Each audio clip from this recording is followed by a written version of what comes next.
Khandwa is a prominent educator known for his innovative and favorable approach to teaching English. His method of simplifying complex language concepts has made him immensely popular, drawing over 2.5 million students to his YouTube channel, where they learn English through his clear and relatable style. In addition to YouTube, Mr. Ajay Singh also teaches more than 50,000 students worldwide with his mobile app, furthering his mission to make English learning favorable everyone regardless of location. He holds an MA in English Literature and BA degree. He has made history in Khandwa by becoming the first person from the area to be invited as a speaker at Josh Talk, where he shared his journey and insights into language education. Though he had once secured a government job, also he chose to leave it to focus entirely on his passion for teaching. This decision highlights his dedication to provide impactful and practical language education, which continues to inspire students from around the globe. So let's welcome Mr. Ajay Singh Rajput sir. Welcome sir. Thank you. Am I audible? पीछे आवाज़ आ रही है मेरी? Okay, thank you. Honourable registrar sir, ये मेरा इस hall में second speech है. आई रिमेंबर इन 2019 एक और सेशन था पर्सनैलिटी डेवलपमेंट का, और मुझे याद है कि मैंने उस समय से अभी तक यूनिवर्सिटी में जो चेंजेस देखे हैं सर, ये रिमार्केबल है. सबसे पहले तो मैं चाहूँगा कि सर का जो कंट्रीब्यूशन है यूनिवर्सिटी के प्रति काफ़ी बदलाव. मुझे पता है उस समय स्टूडेंट्स की स्ट्रेंथ कितनी थी और आज कितनी है, तो एक बार जोरदार तालियां हो जाए.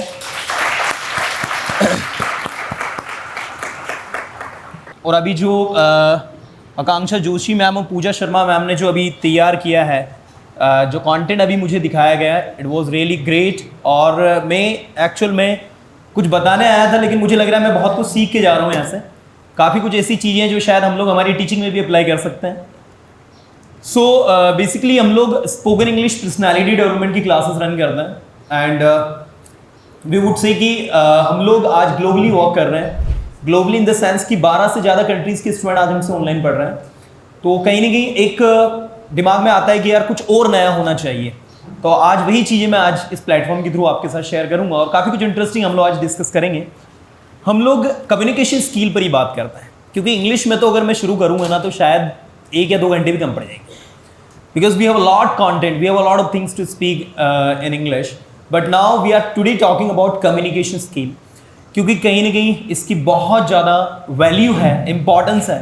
और आज के समय में आज अब जो भी काम करने वाले हो उसमें आपकी कम्युनिकेशन की एक जो इम्पॉर्टेंस है वो मैं इस चीज़ से आपको बताना चाहूँगा कि आप आज कहीं भी जॉब के लिए अप्लाई करते हैं, दे फर्स्ट आस्क यू कि आपको कितनी भाषाएं आती हैं. हमारे रिज्यूम में हम मेंशन कर देते हैं we are bilingual, but actually we are not. Right, हम लिखते हैं we expert in we know English and Hindi as well, like ऐसा कुछ रिज्यूम में मेंशन करना है. But the thing is that कि इंग्लिश में उतना नहीं है हम अच्छे जितना हमें होना चाहिए. तो थोड़ा सा मैं इंग्लिश को एड करते हुए शुरू करूंगा कि आज के समय में अगर आपको कुछ भी करना है, छोटे से छोटा जॉब भी करना है, तो आपको इंग्लिश की इंपॉर्टेंस को समझना पड़ेगा. आज इंडिया जैसे नेशन में जहाँ बहुत ज़्यादा डाइवर्सिटी है, अभी हम लोग कुछ 1 महीने पहले ही मथुरा वृंदावन घूमने गए. वृंदावन के अंदर करीब 5000 प्लस में फॉरेनर्स रह रहे हैं अभी, और आप यकीन नहीं करोगे वहाँ के लोकल्स जो है वो अब इंग्लिश सीखना शुरू कर रहे हैं, क्योंकि वृंदावन में हर रोज करीब 200-300 ऐसे लोग आते हैं जिनको हिंदी नहीं आती. तो वहाँ के जो लोकल्स हैं वो क्या कर रहे हैं, इंग्लिश सीखना शुरू कर रहे हैं. मुझे अच्छा तो तब लगा कि जब हमारे कुछ स्टूडेंट्स हैं वृंदावन में, एंड वी इन्फॉर्म देम कि हम आने वाले हैं, सो दे वेलकम्ड अस कि यार हमारे टीचर आ रहे हैं जिनसे हम ऑनलाइन पढ़ते हैं. सो मैं आपको बताना चाहूँगा कि इंपॉर्टेंस लैंग्वेज की क्यों है, उसके 2 रीज़न हैं. सबसे पहले तो हम जिस कंट्री में रह रहे हैं, इंडिया, भारत, हिंदुस्तान. अगर किसी वर्ल्ड में कोई किसी कंट्री में सबसे ज़्यादा डाइवर्सिटी है तो वो इंडिया. आप साउथ जाएंगे, you will find a different India. In north there is a different, in south and east आप एक अलग ही भारत आपको देखने को मिला. Different attire, different food habits, different culture, you know, हर एक चीज बहुत अलग है, बहुत डिफरेंट है. और जब इतनी ज्यादा डाइवर्सिटी हमारे कंट्री में है, तो क्या आपको लग सकता है कि हम एक लैंग्वेज पर रिलाई कर सकते हैं? It's impossible. So English is the language that connect the entire India. आप साउथ में जाइए, आपको इंग्लिश आती है, यू कैन इजीली कम्युनिकेट. आप नॉर्थ जाइए, ईस्ट जाइए, वेस्ट जाइए, कहीं भी जाइए आप, not only India, even out of country, world के सारे जितनी भी कंट्रीज हैं, हर जगह इंग्लिश बोली जाती है. अभी रिसेंटली मैं साउथ कोरिया की बात करता हूं. आप में से, मुझे नहीं पता लिटरेचर के आप शौकीन है नहीं है, क्योंकि मैं लिटरेचर का स्टूडेंट रहा हूं, एमए इंग्लिश मेरा है. तो अभी साउथ कोरिया की एक ऑथरेस हैं, उन्हें लिटरेचर के लिए नोबेल प्राइज मिला है. किसी को पता है उनका नाम? यहां पर बैठे हैं मैं स्टूडेंट्स में.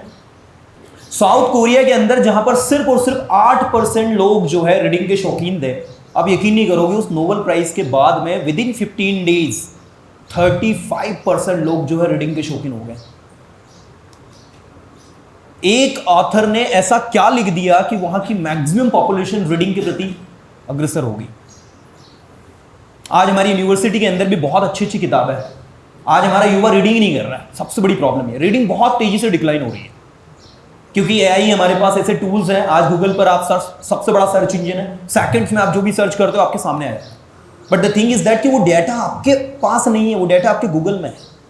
अब मान लीजिए आपके पास सेलफोन नहीं है, आप अपने डिसीजन मेकिंग कर ही नहीं पाओगे. फिर आज हर चीज के लिए हम लोग गूगल पर डिपेंड है. हम खुद क्या जानते हैं? तो एक कम्युनिकेशन स्किल को शानदार और शार्प करने के लिए रीडिंग हैबिट एक बहुत इंपॉर्टेंट रोल प्ले करती है. अभी मैम ने जो डिस्प्ले पर दिखाया है आपको कि लैंग्वेज के 4 aspects, LSRW, listening, L stand for listening, S stand for speaking, R stand for reading and W stand for writing. So all these 4 aspects play a major role in language learning. इन चारों aspects को अगर हम ध्यान से देखें तो हम पाएंगे कि आप किसी भाषा को किसी से भी सीख सकते. आप बोलना, अगर आपको इंग्लिश बोलना सीखना है ना, तो आप राइटिंग से भी सीख सकते हो. ऐसा नहीं कि उसके लिए से बोलना ही पड़ेगा, राइटिंग से भी इंग्लिश आप सीख सकते हो, किसी भी एक एस्पेक्ट से. आप लिसनिंग से सीख सकते हो, आप रीडिंग से सीख सकते हो, आप राइटिंग से सीख सकते हो. किसी भी एक एस्पेक्ट को आप लीजिए, उससे आप भाषा पर बहुत शानदार कमांड करते हो. आज हम लोग जो है ऑनलाइन क्लासेस के थ्रू हमने अभी 50,000 से ज्यादा स्टूडेंट्स को 2 साल में टीच किया है, 3 साल. एंड आई रिमेंबर कि हमने हमारी जर्नी बहुत जीरो से स्टार्ट की. इतने बड़े लेवल पर अगर हमने आज काम किया है, तो सिर्फ एक ही जुनून के कारण किया है कि भाषा को कैसे और इजी बनाया जा सकता है. ज्यादा से ज्यादा बोलना, कैसे अपने आप को प्रेजेंट करना, कैसे अपने डर को दूर करना. आज सबसे बड़ी प्रॉब्लम लैंग्वेज लर्निंग में बताया गया है, फियर ऑफ स्पीकिंग, जो अभी मैम ने यहां पर मेंशन किया था. मुझे अच्छा लगा कि हम लोग भी उसी चीज पर ही वर्क करें. आज स्टूडेंट्स को सब आता है, he knows everything, but the thing is that he doesn't know how to express those things.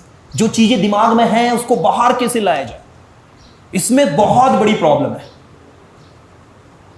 क्योंकि सबसे पहले तो एक डर दिमाग में कौन सा है, यार ये लोग क्या सोचेंगे. आपको पता है जितने ज्यादा हम बड़े होते जाते हैं उतना हम डरना स्टार्ट करते हैं. आप एक 5 साल के बच्चे को, 5 साल तो फिर भी थोड़ा बड़ा हो गए, 3 साल के बच्चे के हाथ में एक सांप या स्नेक आप दे दीजिए, वो बच्चा डरेगा नहीं उस सांप से, उससे खेलना शुरू कर देगा. बताइए क्यों? उसके अंदर डर है ही नहीं. उसको नहीं पता है कि ये स्नेक है, ये काट लेता आदमी मर जाता, उसको कोई डर नहीं है. लेकिन वही बच्चा जब 8 साल या 9 साल का हो जाएगा, वो डरना स्टार्ट करता है. तो मुझे बताइए, कम उम्र में वो डर नहीं रहा है और जितना बड़ा हो रहा है उतना ज्यादा डर रहा है. इसका एक सिंपल सा गणित है कि हम जो है बहुत ज्यादा लोगों के बारे में सोचते हैं, और यही हमारी कम्युनिकेशन स्किल में सबसे बड़ा वैल्यू. आज हम जो भी इनिशिएटिव करते हैं, मैं आपको बताता हूं, 2018-19 we started our YouTube channel. Hardly Khandwa में कोई भी यूट्यूब पर उस समय काम नहीं कर रहा था. And we were told that कि नाउ यूट्यूब पर ग्रो खंडवा के टीचर्स नहीं कर सकते, वो तो दिल्ली के टीचर्स होते हैं. And we proved it wrong. आप समझ रहे हैं मैं क्या बोल रहा हूं? हर चीज को गलत साबित किया जा सकता है अगर आपके अंदर करने का जुनून है तो। आज हमारे पास में एक हाइब्रिड क्लास है, एक स्टूडियो है, one more studio we are just going to set up next month. तो एक साथ हम लोग 3 टीचर्स जो है अब लाइव क्लास पढ़ा सकते हैं। अभी 2 ही टीचर पढ़ा पाते हैं एक समय पर, 2 लाइव क्लासेस हमारी चलती हैं ग्लोबली। एक और हम सेटअप अभी कर रहे हैं, तो एक समय पर हम लोग 3000 स्टूडेंट को एक साथ पढ़ा सकते हैं। What I'm telling you कि आज के समय में सबसे इंपॉर्टेंट चीज जिस पर हमको सबको ज्यादा ध्यान देना है हमारी कम्युनिकेशन स्किल। चूंकि मुझे जिसके लिए यहां बुलाया गया था तो मैं थोड़ा सा आ जाता हूं उसी चीज पर। सो बेसिकली हमारी कम्युनिकेशन स्किल में 2 टाइप्स है, एक है वर्बल, दूसरा है नॉन वर्बल। अभी चीज वे में मैं आपसे कम्युनिकेट कर रहा हूं, मैं दोनों स्किल्स को यूज कर रहा हूं, वर्बल भी यूज कर रहा हूं, नॉन वर्बल भी यूज कर रहा हूं। Verbal, the way you speak, the way you present yourself, that is the verbal. And the non-verbal, your body language, your standing posture, your eye contact, all these things are the part of non-verbal. अब हम सबको इसका पता है कि ये verbal है, non verbal है, बट इनको कैसे रेक्टिफाई करना है, इसको कैसे सुधारना है, इसमें कैसे परिवर्तन लाना है, ये सबसे ज्यादा इंपॉर्टेंट है। आज हम कॉलेज गोइंग स्टूडेंट हैं, कॉलेज के अंदर जितनी भी एक्टिविटीज होती है ना, कोशिश करें आप हर एक्टिविटीज में एक्टिवली पार्टिसिपेट करें, क्योंकि आपको पता नहीं है आज जो भी एक्टिविटीज में आप पार्टिसिपेट करने वाले हैं स्टूडेंट्स, उसका सीधा प्रॉफिट आपको आगे मिलने वाला है। आपकी वर्क प्लेस पर जब भी कोई काम होगा ना, और अगर आप एक्टिवली काम कर रहे हो तो उसी की बेसिस पर आपको प्रमोशन भी मिलेगा, क्योंकि आप हर एंगल से जज होते हो। अगर आप कुछ नहीं करोगे तो भी लोग आपको जज कर रहे हैं, अगर आप कुछ कर रहे हैं तो भी लोग आपको जज कर रहे हैं। तो कोशिश करें कि जब कोई जज कर ही रहा है तो फिर 100% दिया है, 100% दिया है, ताकि इन द एंड वो बोले कि नहीं यार बंदा काम अच्छा कर रहा, बंदी अच्छा काम कर रहा। हम छोटे शहर से हैं, हमारे साथ बहुत सारी समस्याएं हैं। आप में से कुछ लोग तो रूरल बैकग्राउंड से हैं, घर पर निमाड़ी बोलते होंगे, यानी बहुत बड़ा बैरियर आता है, जो अभी मैम ने भी बताया था कि सर इंग्लिश तो आती नहीं, सर इंग्लिश के कुछ सेंटेंस आ जाते हैं, मैं कम इन मैम, मैं come in sir, apart from this we don't know anything. Sir कैसे बोले फिर कॉन्फिडेंट? तो अगर 60 डेज का एक पूरा सिस्टमेटिक पैटर्न और प्रोग्राम अगर तैयार हुआ है, सो आई रिक्वेस्ट यू ऑल कि आप एनरोल करें। आप एक पूरी अपना एक डिसाइड करें कि नहीं, मुझे 60 डेज में I have to improve myself anyhow, मुझे अपने आप को कैसे न कैसे इंप्रूव करना है। और याद रखिएगा लैंग्वेज लर्निंग में मोटिवेशन बहुत काम करता है, मैं आपको बता दूं। आज परसोना इंस्टीट्यूट के अंदर बच्चा अगर इंग्लिश सीख रहा है तो उसमें 2 वजह से सीख रहा है। एक, उसको हम हाईली मोटिवेट करते हैं ताकि उसके अंदर का जो डर है, हेजिटेशन है, वो कंप्लीटली खत्म हो जाए, क्योंकि डर को एक ही चीज मार सकती है, वो आपका सेल्फ मोटिवेशन। आपको गुस्सा आना चाहिए, आपको बुरा लगना चाहिए, आपको ये ऐसा फील होना चाहिए कि यार सिर्फ और सिर्फ आपके इस डर के कारण आपको कोई चीज नहीं मिल रही। जब ये होता है ना दोस्त, तो मेहनत करना ऑटोमेटिकली स्टार्ट। कभी ऐसा हुआ है कि आपको नहीं कोई चीज आ रही हो और सभी हक पर हंसे हो? कभी ऐसा हुआ है कि किसी एक चीज के कारण आपको वो चीज नहीं मिल पाई जो आप चाहते थे? जब ऐसा होगा ना तो ऑटोमेटिक मेहनत करना भी शुरू करें। आज हम जिस एज में हैं, इसको पता है कौन सी एज कहते हैं? Golden age of life. 16 to 26, this is called the golden age of life. 16 साल से लगाकर 26 की जो एज होती है, जिसमें मुझे यहां तक लगता है कि हम मैक्सिमम स्टूडेंट्स जो यहां पर बैठे हैं मुझे सुन रहे हैं, this is the golden age. और इस गोल्डन एज में हमने जो कर लिया वो हो गया। इसके बाद तो फिर कुछ गिने चुने 5% 10% लोग ही निकल पाते, बाकी तो 90% लोग जो है फिर घर परिवार में रह जाते। तो ये 16 to 26 की इस गोल्डन एज को अननेसेसरी चीजों में वेस्ट मत करो। आज इतने सारी चीजें ऐसी हैं जो स्टूडेंट को बहुत ज्यादा डिस्टर्ब कर रही है। मैं बता रहा हूं कि हम लोग जब कॉलेज में थे, हमारे पास इतने सोर्सेस नहीं थे डिस्टर्बेंस के जो आज आपके पास। इंस्टाग्राम नहीं था। I did my MA English literature in 2012 I remember. So उस समय हमारे पास सोशल मीडिया, फेसबुक था, आई नो दैट कि, लेकिन इतना ज्यादा डाटा फ्री नहीं था। आज आप देखो, आप 200-300 रुपए का मंथ का रिचार्ज करवाते हो, आपको अनलिमिटेड डाटा मिलता है। तो जितने डाटा हमें मिल रहा है, एक ही टारगेट होता है, डाटा को खत्म करना है। Facebook, Instagram, Twitter, that has changed into X, I know that. So ये सारी चीजें आज हम कंप्लीटली इन्हीं पर रिलाय कर रहे हैं। तो मुझे ऐसा लगता है शायद कहीं ना कहीं एक तो न्यूज़पेपर रीडिंग की हैबिट को हमें डेवलप करना होगा आज से। सोशल मीडिया से जितना हो सके, आप सोशल मीडिया पर अगर हो भी एक्टिव ना, तो अच्छे पेजेस फॉलो करो, ठीक है। ऐसे चीजों को फॉलो करो जिससे कि आपको अर्ली मॉर्निंग अच्छा न्यूट्रिशन मिले। अच्छा, आप अच्छी हेल्थ के लिए क्या करते हैं बताइए? For the good health what we do, we have good diets, you know, we take good diets. यही करते हैं हम लोग, अच्छी डाइट लेते हैं। लेकिन कभी ये सोचा है कि अच्छी ब्रेन के अंदर जो अच्छा डाटा जाए, ब्रेन को भी तो अच्छा फीड करवाना है, क्योंकि यही ब्रेन जो है यही तो हमें कुछ दिलवाएगा। और अच्छी चीजें ब्रेन को आप तभी फीड करवा पाओगे जब अच्छा कंटेंट आप जो है सोशल मीडिया पर देखो। सोशल मीडिया आज बहुत बड़ा लर्निंग प्लेटफॉर्म भी है और टाइम वेस्टिंग प्लेटफॉर्म। आज हमसे स्टूडेंट पूछते हैं, सर हम देखते हैं कि आप जब लाइव पढ़ाते हो तो कुछ 1000 स्टूडेंट आपको लाइव देखते हैं यूट्यूब पर, लेकिन वही दूसरी ओर कैरी मिनाटी लाइव आता है सर तो 25,000, 30,000, 1 लाख तक लोग लाइव आ जाते हैं। तो सर ऐसा क्यों? मैंने बोला भाई, कैरी मिनाटी जो है कुछ दूसरी चीज़ सर्व कर रहा है, हम जो है कुछ दूसरी चीज़ सर्व कर रहे हैं। तो फिर मैंने एक छोटा सा एग्जाम्पल दिया, उससे वो समझ ही गया, मुझे ज़्यादा समझाने की इसको जरूरत ही नहीं। मैंने कहा बेटा, आपने देखा है कि रोज सुबह अर्ली इन द मॉर्निंग दूध वाला आपके घर आता है? बोले हाँ सर। बोले क्यों आता है? बोले सर उसका काम है दूध देने, वो घर पर देने आता है। बोला लीकर के लिए कहाँ जाना होता है? बोले सर लाइन लगी रहती है मार्केट में। समझ गए क्या इंटेंशन है? आज के समय में आप अगर कोई अच्छा कंटेंट दे रहा है, भले लोग उसे पसंद नहीं कर रहे। मुझे याद है हम लोग यूट्यूब पर जब वॉक कर रहे थे तो एक दिन में 2 व्यू आते थे हमें, जिसमें दोनों मेरे रहते थे। मैं खुद 2 बार खोल के देखता था, किसी तीसरे ने देखा गया।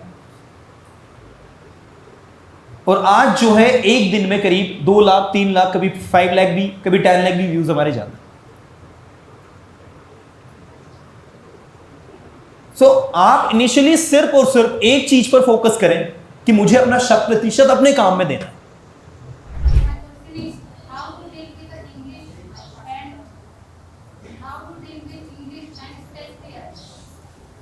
Okay, how to deal with English and stage fear. Okay, देखिए स्टेज फियर जो है, this is not a new phenomena, this has been for a long time. मैंने अभी आपको याद हो तो एक एग्जाम्पल दिया था कि हम जैसे जैसे बड़े होते जाते हैं ना, हमारे अंदर डर, हेजिटेशन अपने आप आता है। दिस इज नेचुरल प्रोसेस, और ऐसा दुनिया में कोई भी नहीं है जो डरता नहीं है। हम सबके अंदर एक इंस्टिंक्ट है, दिस इज द नेचुरल, ये हमारी प्रवृत्ति है, हम ह्यूमन नेचर है हमारा कि हमें डर लगेगा। तो इन द सेम वे हम जब भी पब्लिकली बोल रहे हैं या लोगों के सामने अपनी बात को रख रहे हैं, तो स्टेज फियर हमारे अंदर नॉमिनल होना ही है। लेकिन क्वेश्चन ये उठता है कि इसी सिचुएशन में डील कैसे करें। आप डर को हटा नहीं सकते, you can deal with the fear but you can not remove it completely, क्योंकि डर से आप पूरी तरह हट गए तो फिर तो आप ईश्वरी बन जाएंगे, है ना, जो पॉसिबल ही नहीं है। तो डर तो हमारे अंदर कभी नहीं हटेगा, ठीक है। डर जो है वो नेचुरल है, वो सबके साथ होता है। अगर आज आपके सामने ऑल सडन कुछ आ जाता है, कोई अजीब सी सिचुएशन, तो आप डर जाता है ना। आप कहीं अंधेरा है कहीं पर, तो आप वहां जाने से डरते हैं। ऐसा नहीं कि आप बेझिझक चले जाएंगे, क्योंकि आपको अपने शरीर को भी देखना है। जैसे कोई व्यक्ति कहता है मुझे बिल्कुल डर नहीं लगता, अब उसकी आंखों के सामने से ऐसा हाथ धीरे से निकालिए, उसकी आंखें ऑटोमेटिक बंद हो जाएंगी। मतलब गॉड ने हमारे शरीर को भी कैसा बनाया है, प्रोटेक्टिव वे में। हम अपने आप को हमेशा बचाना चाहते हैं। ऊपर से अगर कुछ गिर रहा हो तो देखना आपका हाथ ऑटोमेटिक अपने सर को बचाने की कोशिश करेंगे। क्यों? क्योंकि गॉड ने ऑटोमेटिक शरीर को वो इंस्टिंक्ट दिया है कि सबसे सॉफ्ट एरिया ये है, ठीक है ना। आप अपने ऑटोमेटिक सिर पर हाथ रखने की कोशिश करेंगे, क्योंकि ये सॉफ्ट एरिया, इसको बचाना जरूरी है। तो डर तो नेचुरल है। अब क्वेश्चन उठता है how to deal with the fear, डर को कैसे डील करें। तो इसका एक सिंपल सा फंडा है जो मैं हमेशा अप्लाई करता हूं, हमेशा अपने स्टूडेंट्स को बोलता हूं कि जिस पर हमारा कंट्रोल नहीं है ना, उसको होने दीजिए। अगर डर लग रहा है, लेट इट बी। सिर्फ एक चीज मुझे यकीन है कि मैं अपना 100% दूंगा या 100% दूंगी। मैं अच्छे से अच्छा बोलने की कोशिश करूंगी, मुझसे गलतियां होगी, आई डोंट केयर, मैं गलतियां करने के लिए तैयार हूं, I am ready to make mistake, क्योंकि गलतियां जो करेगा वही आगे बढ़ेगा। लैंग्वेज लर्निंग में भी आज बहुत सारे स्टूडेंट्स जो they don't speak in English, they get fear of speaking because they feel like अगर हम इंग्लिश में बोलेंगे तो हम गलती कर देंगे, और यही फियर जो है ना बोलने का, इस वजह से वो कॉन्फिडेंट बन ही नहीं पाते, और उनका एक इंस्टिक्ट जो एक इन्फीरियरिटी कॉम्प्लेक्स सो कॉल्ड जो दिमाग में है वो फिट हो जाता है, और उस वजह से वो अपनी बात को रख नहीं पाते। तो एक ही तरीका है, don't care of people, right, be confident, put your 100% efforts. गलतियां हो रही है तो उसको एक्सेप्ट करो। हमारे पास जैसे लैंग्वेज लर्निंग में भी स्टूडेंट आते हैं ना, तो मैं आपको एक फैक्ट बता रहा हूं कि हमने तो ये देखा है कि जो बच्चे भले पढ़ने में कमजोर है, जैसे आपने देखा ना कि कुछ लोग बड़े स्टूडियस होते हैं, कुछ लोग का ग्रैस्पिंग बहुत अच्छा होता है, एट द सेम टाइम कुछ लोग थोड़े से वीक होते हैं पढ़ने में। तो हमने नोटिस किया कि लैंग्वेज में वो स्टूडेंट ज्यादा जल्दी सीख पा रहा है जो कॉन्फिडेंट है, भले वो पढ़ने में कमजोर है। At the same time some students they are very studious but they are having shy nature, तो उनको सिखाने में हमको बड़ी दिक्कत आ रही because they are good at grammar, but when it comes to speak English confidently on the stage, they are not speaking better than those who are confident and talkative type. ये ना आपने भी देखा होगा कि क्लास में भी कुछ स्टूडेंट ऐसे होते हैं बड़े टॉकेटिव रहते हैं, पढ़ने वाली फिसड्डी है लेकिन बड़े बात करते हैं। ऐसे लोग जल्दी भाषा सीखते हैं। आप समझ रहे हैं? क्या नाम है बेटा आपका? आयुषी। अच्छा क्वेश्चन था, थैंक यू आयुषी।